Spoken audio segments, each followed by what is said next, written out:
สบายดีพี่น้องเบิร์ดสู่ขู่สู่คนที่เคารพฮักแพงเด้อยินดีต้อนรับเข้าสู่ส่องบ่าวนึกเผาไปเส้นเก่าเมือนคือพี่น้องเนาะตอนนี้บ่าวนึกอยู่บ้านดงหลวงเมืองเพียงแขวงสยามบุรีเนาะFC หลายคนขอเข้ามาว่าให้บ่าวนึกนี่มาสัมภาษณ์ซาวลีเด้แล้วก็เบิ่งฮอเฮือนของซาวลีเด้ว่าซั่นเนาะซาวลีผู้ที่เป็นตากล้องให้บ่าวนึกเนาะมื้อนี้ก็บ่าวนึกก็จัดให้ FC เบิดสู่หูสู่คนเนาะให้มาเบิ่งวิถีชีวิตเนาะของน้องเนาะเดี๋ยวบ่าวนึกจะไปสัมภาษณ์น้องเนาะสัมภาษณ์น้องลีเนาะซาวลีพี่น้องเนาะนางเอกใหม่ของส่องบ่าวนึกเผาไพรเนาะเดี๋ยวเฮามาทักทายถามน้องติดไม้ให้น้องเพิ่นก่อนเนาะสวัสดีติดไม้ก่อนมาทักทายสบายดีพี่น้องก่อนละสบายดีสบายดีมัวๆจักหน่อยเนาะสาวลีมาทางนี้ก่อนนะสาวลีปินมาทางนี้นะสบายดีสาวลีเป็น1 ปีกว่าแล้วพี่น้องซาวลีบ่ได้เข้ากล้องเนาะก็เลยเพิ่นๆอ้ายจักหน่อยเด้เบิ่งซาวลีปีนี้จักปีแล้ว23ปีแล้วพี่น้องเนาะซาวลี23ปีแล้วเนาะเข้าแล้วนี่คือเฮือนของซาวลีพี่น้องเนาะปลาเพิ่นกำลังจอบเบิ่งอยู่นี่เนาะสบายดีปลาเด้อสบายดีโดยบรรยากาศยามมื้อแลงพี่น้องเนาะเลิกซาวลีเฮ็ดหยังนี่พาฟื้นซาวลีกำลังพาฟื้นอยู่พี่น้องเนาะพ่อแม่ได้ไปยังเบิดแล้วแม่ไปอยู่นำแล้วแม่ซาวลีคือเสียได้2 เดือนกว่าแล้วพี่น้องเนาะพอเด้ซาวลีไปเอาเมียใหม่แล้วฉันพ่อไปเอาเมียใหม่เนาะคือตอนนี้น้องลีหรือว่าซาวลีพ่อก็บ่อยู่นำแม่ก็บ่ได้อยู่นำเนาะรับอยู่ไหนไป อยู่เฮือนนี่จักคนซาวลีอยู่เฮือนซาวลีตอนนี้อยู่4 คนวะมีไผเด้น้ามีน้าเนาะสายแล้วก็ลีแล้วก็ไอ้หนึ่งมีบ่นึกซาวลีกำลังพาฟืนอยู่พี่น้องเนาะมือก้อนนี่ก็บ่นึกเนาะซาวลีอะไรก็มีไอ้เคยเด้ไปเอาเก็บเอาฟืนพี่น้องเนาะอยู่ทางบ้านของน้องปายงพุ่นแหละนี่ได้หลายแฮงยังบ่หมดพี่น้องเนาะได้จุดมาแล้วเดือนกว่าแล้วพี่น้องยังลาอยู่นี่เด้เนาะน้องทรายซาวลีขี้อายพี่น้องเนาะบ่กล้าเข้ากล้องซาวลีนึ่งเขาพี่น้องนึ่งเขาหรือว่านึ่งผักยังบ่ฮู้บ่กันปึ๊บเขาพี่น้องเนาะอุ่นเขาเย็นอันนี้คือเฮือนครัวของซาวลีเด้อเนาะอันนี้คือเป็ดข้องนะซาวลีก็เลี้ยงเป็ดอยู่ซื้อมา8 ตัวแต่ว่ามากัดพี่น้องเอ้ยซาวลีเฮ็ดตานางอ้อมไว้หั่นเด้แล้วมาก็บ่แม่นมาคนอื่นดอกมาของซาวลีนี่ล่ะไปกัดเป็ด3-4 ตัวพี่น้องเนาะซื้อมา8 ตัวยังเหลือแต่4 ตัวพี่น้องเนาะปีนี้ซาวลีก็23 ปีแล้วเนาะก็แข็งแรงอยู่เนาะเบิ่งเฮ็ดเวียกเก่งเนาะแต่สงสารแฮงพ่อก็เอาเมียใหม่แม่ก็เสียชีวิตแล้วพี่น้องซาวลีปินมาทางนี้กันสิแต่งซาวลีก็เขินๆอายจักหน่อยเด้โดดแล้วบ่ได้เข้ากล้องซาวลีเป็นตะกองให้บ่นึกFC หลายคนก็บ่นึกลองเฮ็ดคลิปสัมภาษณ์ซาวลีสักค ลิปหนึงว่าซั่นเนาะสัมภาษณ์ซาวลีวันนี้ก็จัดให้ละเด้อนี่เด้อเนาะบ่ฮู้ว่ามื้อแลงนี่ซาวลีสิเฮ็ดหยังกินเนาะมื้อแลงเฮ็ดหยังกินซาวลี คั่วผัก ซาวลีว่าขอพักหยัง คั่วผักกาด ผักกาด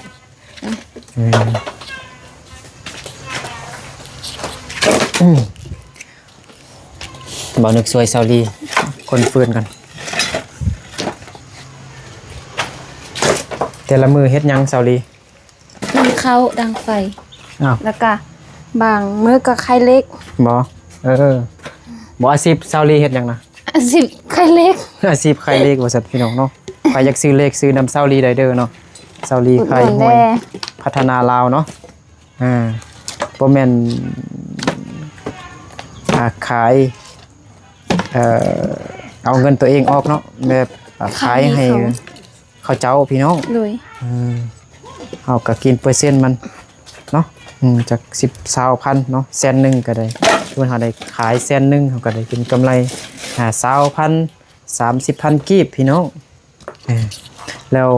ซาวลีมีให้มีนามีสวนบ่ บ่มีแต่ก่อนมีแต่ว่าพอหลักปีค่ายแล้ว พอเราไปขายแล้ว เลย สงสารพี่น้องเนาะ FC ให้สัมภาษณ์ซาวลีบางทีมีคนช่วยเหลือว่าซั่นบ่มี FC ช่วยเหลือว่าซั่นวันนี้ก็สัมภาษณ์เบิ่งเนาะ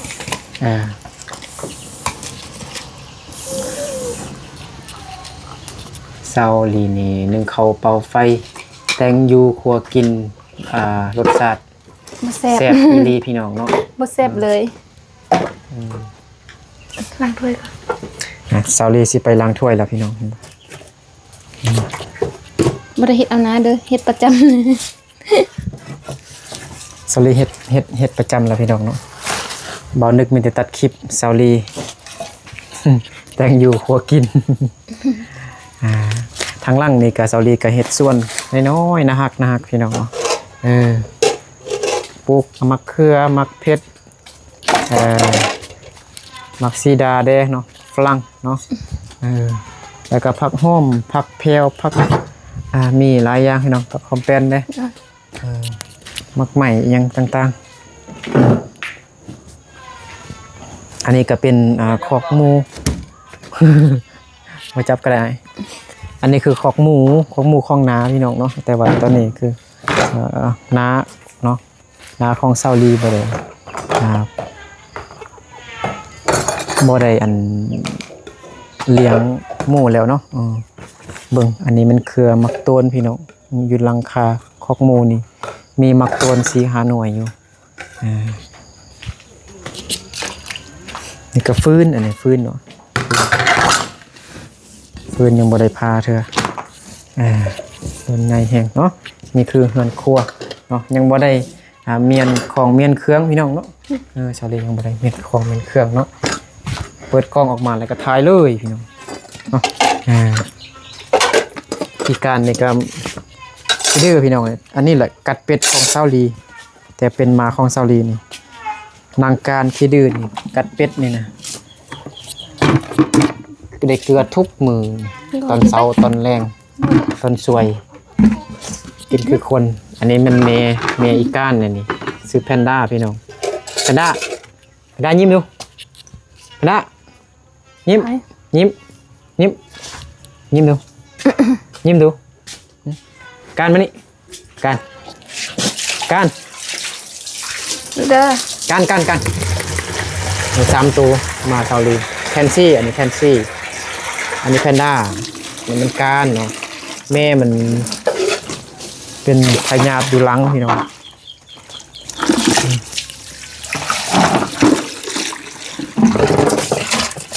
ซาวลีล้างถ้วยล้างบวงล้างจานล้างหม้อ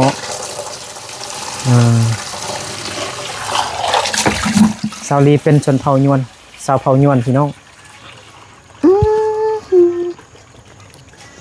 ตอนแรงซาวลีว่าครัวผักว่าซั่นผักอีหยังผักกาดบ่ผักกาดบ้านดงหลวงเมืองเพียงแขวงศรีหะบุรี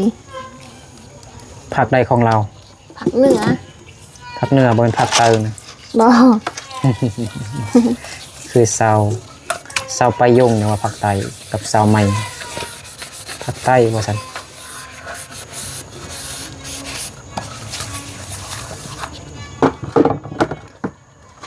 คือเซาลีกับหาเซากินข้ามนั่นแหละพี่น้องเนาะบางมือกับไข่เล็ก อื่นก็ไข่เล็กอีก มืออื่นไข่เล็กห้วยพัฒนาลาวไปจากซื้อเล็กจากลองโชคลองมันก็ซื้อนำเซาลีลูกค้าหลายคนก็มักมาซื้อนำเซาลีเพราะว่า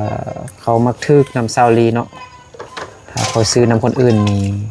จะบ่ทึกนะบ่มานเขาเจ้ามาซื้อนำเซาลีแล้วเขาเจ้ามักทึกพี่น้องเนาะเขานี่ก็เคยซื้อก็เคยทึกอยู่เนาะเซาลีไข่เล็กยังไงเล็ก1 2 ตัว3 ตัว4 ตัว5 ตัว6 ตัวบ่ ขายแต่เลข2ตัว3ตัว ขายแต่เล็ก2 ตัวกับ3 ตัวพี่น้องเนาะ หน่อย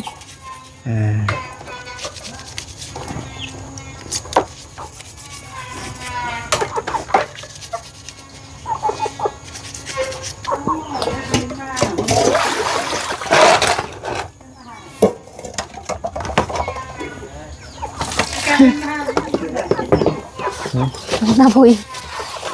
นาของเซาลีขี้อ้ายกองพี่น้องเนาะเบิ่งเด้อเบิ่งพี่น้องเบิ่งเด้อนี่นาของเซาลีเนาะนี่ขี้อ้ายแห้งในกำลังนี่เห็นบ่เพิ่นขี้อ้ายพี่น้องเนาะเพิ่นเป็นสาวประเภท2เนาะเพิ่นอยากเป็นผู้หญิงเห็นผู้บ่าวแล้วก็ยิ้มใส่ผู้บ่าวพี่น้องเนาะ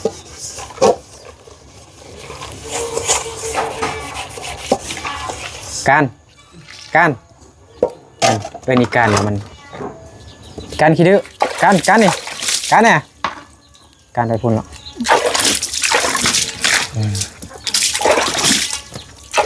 ล้างถ้วยล้างบ่วงล้างจานแล้วก็เฮ็ดนั่งต่อเซาลี พาเข้าสุกแล้วก็ครัวผัก ข้าวสุกแล้วก็ข้าวผักพี่น้องเนาะข้าวผักใส่อีหยังน่ะชิ้นหมูบ่ บ่คนละละ คนละโอ้คนละ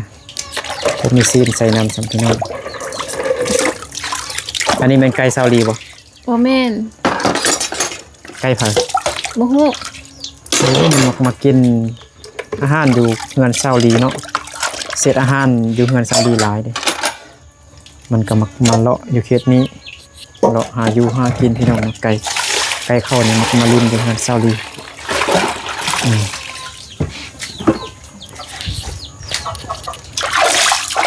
ซาลีก็บ่มีไห้มีนามีสวนมีแต่ขายเลขได้เงิน10-20,000ก็ซื้อข้าวกินพี่น้องเอ้ยเนาะพอก็ไปเอาเมียใหม่แม่ก็เสียชีวิตแล้วเนาะน่าสงสารซาลี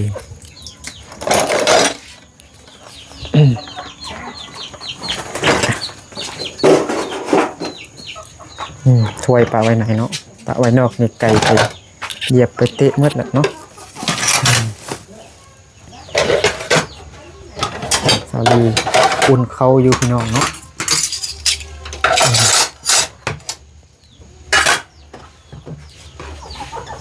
เพื่อนครัวของซาลีก็บ่ได้มัดเมียนเครื่องพี่น้องก็ประมาณนี้แหละเนาะเพื่อนครัวของน้องลีซาลี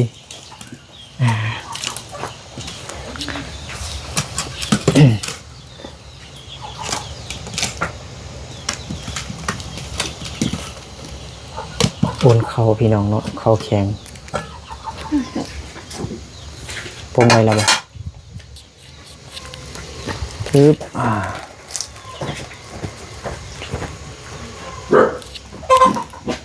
อุ้ยมาเฮาไผ่แล้วบัดนี้ ก็ได้น้ำให้เขาก็ได้ ปลาเพิ่นมาลินน้ำเซาลีเนาะ เอาคันเล็กมาให้ คาเล็กมาให้เนาะ โดย สบายดีนี่ยังถ่ายคลิป ซาวลี มันอาบน้ำให้ข่อยก็ได้มันอาบน้ำให้ข่อยก็ได้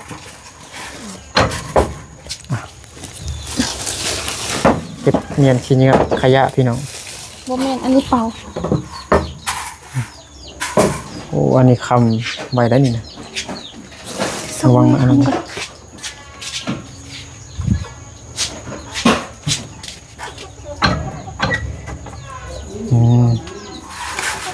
โอเคก็สิประมาณนี้แหละพี่น้องเนาะบันนี้เคยได้สัมภาษณ์น้องลีไปแล้วเนาะมาทางนี้สอรี่มาเนาะก็สิประมาณนี้พี่น้องเนาะมาตามคำขอเนาะของ FC หลายคนอยากให้บ่นึกนี่สัมภาษณ์ซาวลีเนาะก็สิประมาณนี้แหละเนาะวิถีชีวิตของซาวลีเนาะซาวลีก็เป็นชนเผ่ายวนเนาะอยู่บ้านดงหลวงเมืองเพียงแควสัญญบุรีเนาะไผสงสารน้องลีซาวลีเนาะอยากซื้อขนมให้ซาวลีเนาะอยากสนับสนุนซัพพอร์ตซาวลีก็สวยได้เนาะ บ้านซาวลีก็อยู่กับจังหวัดเลยพี่น้องเนาะอำเภอทาลีจังหวัดเลยประเทศไทยจากจังหวัดเลยมาบ้านซาวลีก็ประมาณ200กว่าโลพี่น้องหรือว่า200กว่ากิโลเมตรนั่นแหละเส้นทางอาจจะยากอยู่เนาะจากจังหวัดเลยมาบ้านซาวลีเนาะเป็นดมเป็นโคมไปเนาะโอเคเนาะขอบใจขอบคุณ FC Bird สุขูสุคนยังมึงนะซาวลีขอบใจ FC ขอบใจ FC สุขูสุคนเนาะที่เข้ามาติดตามรับชมวิถีชีวิตของน้องลีเนาะแต่ต้นจนจบเนาะขออวยพรให้ FC Bird สุขูสุคนจงอยู่ดีมีแห้งสุขภาพแข็งแรงเนาะความเจ็บอย่าใดความไข้อย่าให้มีให้ร่ำให้รวยเบิร์ดสุขูสุคนสบายดี